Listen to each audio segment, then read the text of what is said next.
بسم الله الرحمن الرحيم والتين والزيتون وطور سينين وهذا البلد الأمين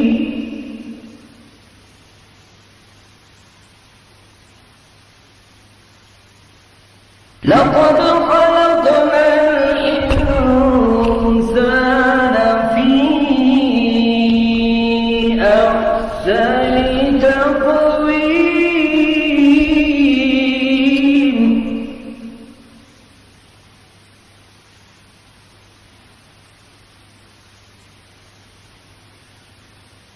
ثم رددناه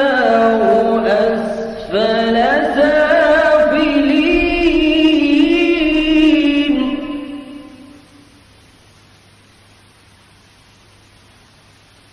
إلا الذين آمنوا وعملوا الصالحات فلهم أجر غير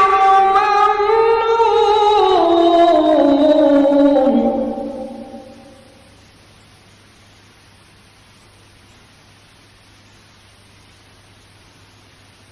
فما يكذبك بعد بالدين أليس